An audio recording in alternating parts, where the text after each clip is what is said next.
Pak Wadir, Pak Kasubdit Jatanras. Kemudian yang kami hormati rekan-rekan jurnalis yang berbahagia. Rekan-rekan, siang ini akan kita laksanakan bersama-sama konferensi pers atau press release pengungkapan kasus perjudian online yang kurang lebih 2 bulan terakhir ya, pengungkapan dan pengembangannya dilakukan terus-menerus oleh Subdit Jatanras Ditreskrimum Polda Metro Jaya, yang beberapa tersangka yang telah diamankan diduga adalah oknum dari Kementerian Komdiji. Selanjutnya rekan-rekan, kita dengarkan bersama penjelasan dari Bapak Kapolda Metro Jaya. Mohon izin Jenderal, waktu dan tempat kami persilakan. Terima kasih.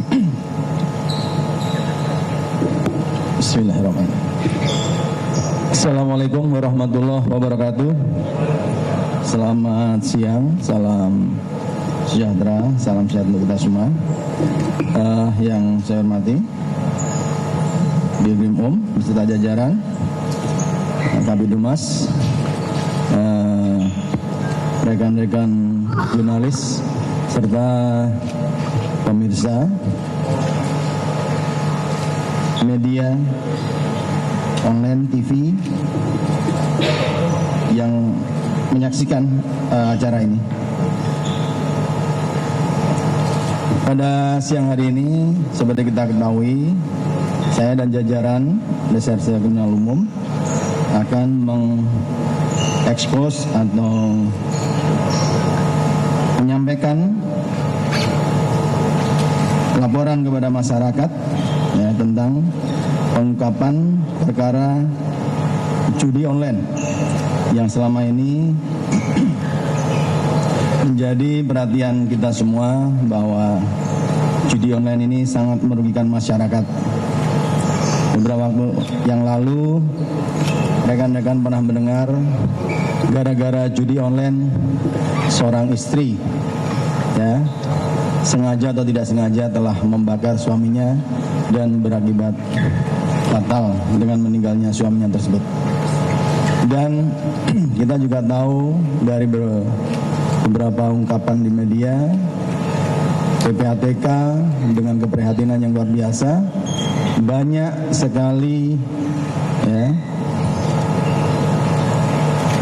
aparatur ya, baik masyarakat yang bermain judi online, dan jelas-jelas ini akan merugikan, karena dalam hukum teori kemungkinan ya, para pemain judi ini tidak akan pernah menang. Yang menang adalah bandar. Untuk itu, bagaimana caranya pemerintah menegaskan memberantas segala bentuk perjudian.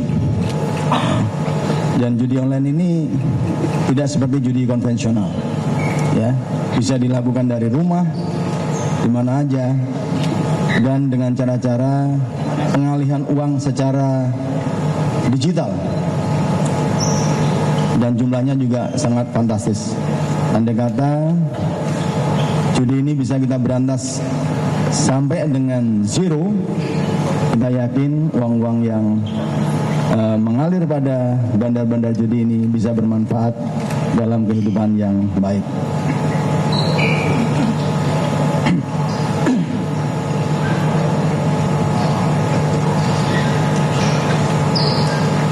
Dasar dari penanganan perkara ini adalah laporan polisi LP A99 10 Romawi 2024 SPKT Ditkrim Polda Metro Jaya tanggal 19 Oktober dengan perkara tindak pidana perjudian dan atau pidana setiap orang dengan sengaja tanpa hak mendistribusikan, mentransmisikan dan atau membuat dapat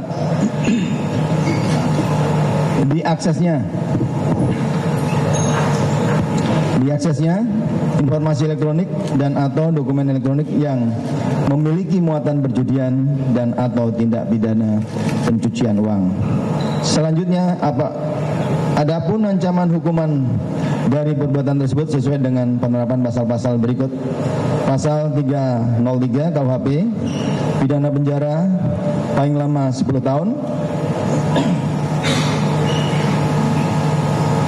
Pasal 45 ayat 3 junto pasal 27 ayat 2 Undang-Undang Nomor 1 Tahun 2024 tentang perubahan kedua atas Undang-Undang Nomor 11 Tahun 2008 tentang informasi, pidana penjara paling lama 10 tahun. Pasal 3, pasal 4, pasal 5 junto pasal 2 ayat 1 huruf T dan Z Undang-Undang Nomor 8 Tahun 2010 tentang tindak pidana pencucian uang. Pidana penjara paling lama 20 tahun.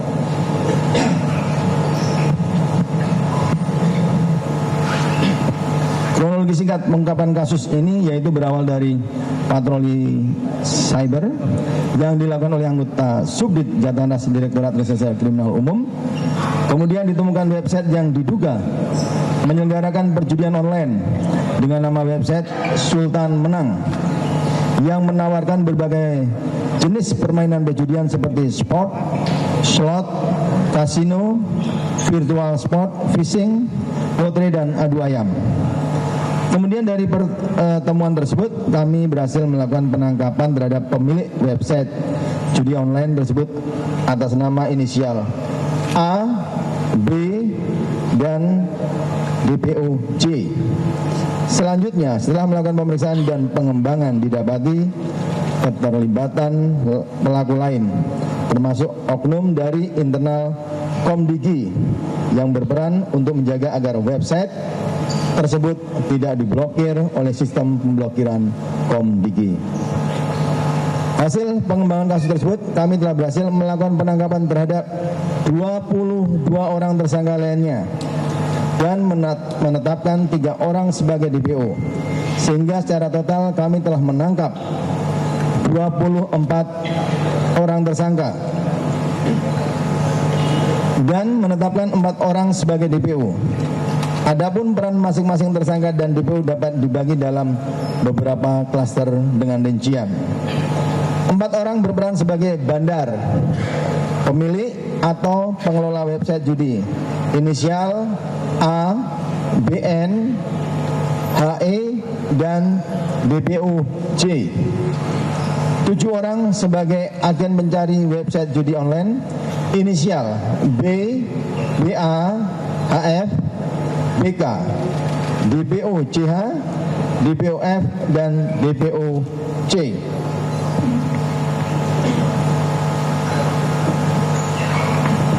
Tiga orang berperan mengepul list website judi online dan menampung uang setoran dari agen inisial A alias M, MN, dan DM. 2 orang berperan memfilter, memverifikasi website judi online agar tidak terblokir, inisial AK dan AC. 9 orang oknum pegawai Komdigi yang berperan mencari, mengcrawling website judi online dan melakukan pemblokiran, inisial DI, FD, SA, YR, YP, RP, AP, dan RD. 2 orang berperan dalam melakukan TPPU, inisial D dan E. 1 orang berperan merekrut dan mengkoordinir para tersangka, khususnya tersangka inisial A alias M, AK, dan AJ, sehingga mereka memiliki kewenangan menjaga dan melakukan pemblokiran website judi inisial T. Dari para tersangka kami berhasil menyita berbagai barang bukti, baik uang tunai maupun aset dengan nilai total 160.327.119 rupiah dengan rincian sebagai berikut. Uang tunai senilai 76.979.747.159 rupiah.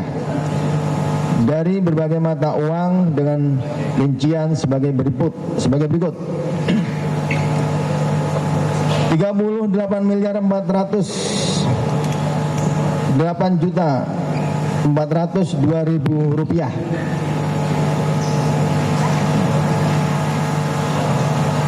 243.000 USD atau setara dengan 3.834.054.000 rupiah.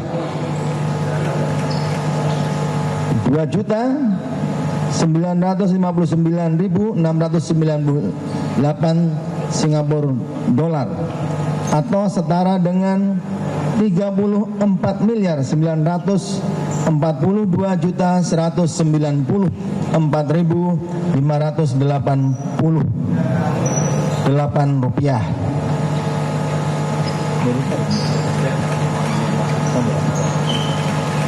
38.311 mir, ini mata uang Myanmar, atau setara dengan 136.420.541 rupiah.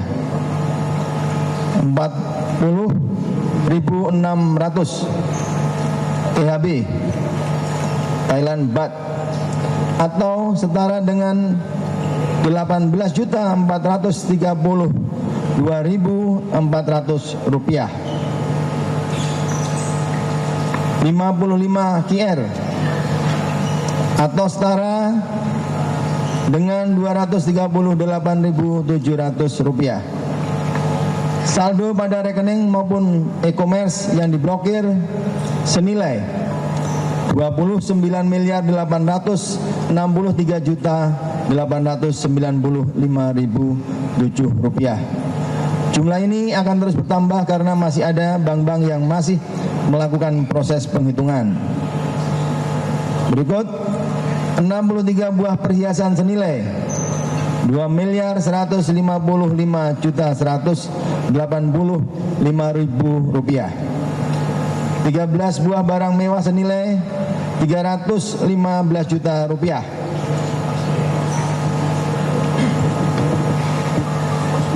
13 buah jam tangan mewah senilai 3.763.000.000 rupiah.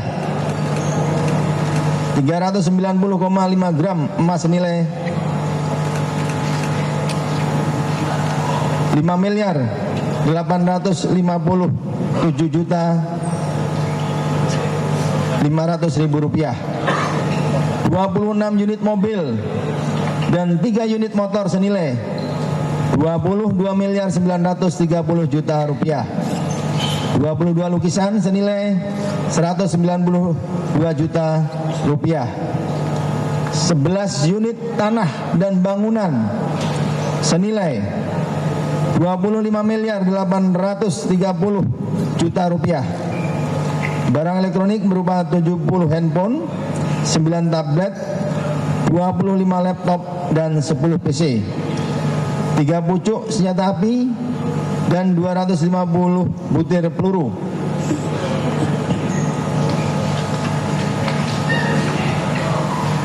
Kami tidak hanya melakukan penyitaan, kami telah melakukan pemblokiran terhadap 3.455 rekening dan 47 akun e-commerce milik tersangka, termasuk rekening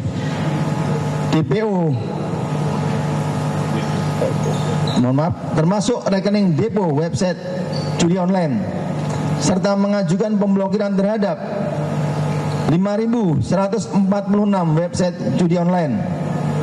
Tentunya dalam pengungkapan kasus ini kami berkoordinasi dengan PPATK, di mana rekening dan akun e-commerce yang telah kami blokir tersebut saat ini juga tengah dilakukan analisa oleh PPATK, sehingga tidak menutup kemungkinan akan muncul tersangka maupun temuan barang bukti lainnya yang merupakan hasil dari kejahatan.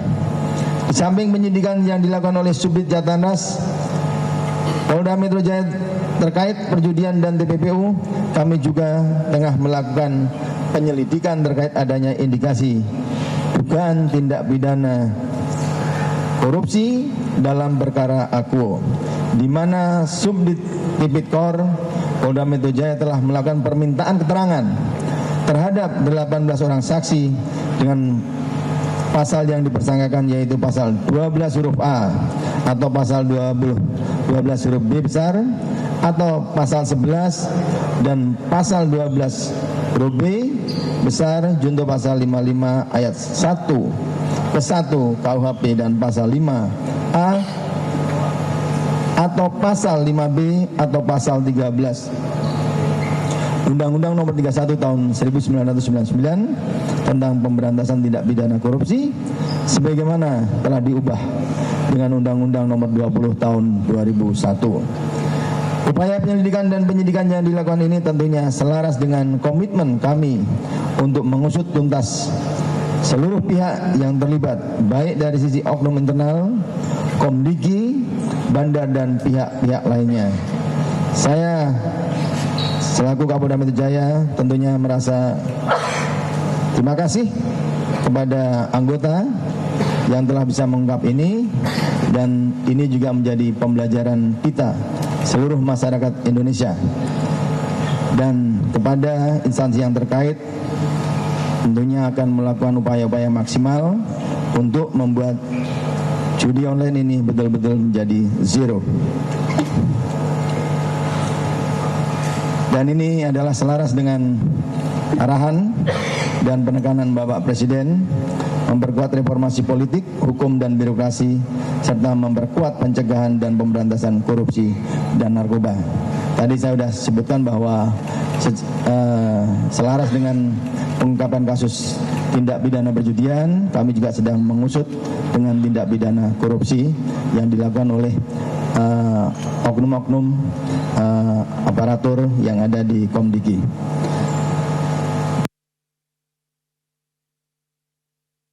Peningkatan kualitas sumber daya manusia yang unggul dan berintegritas.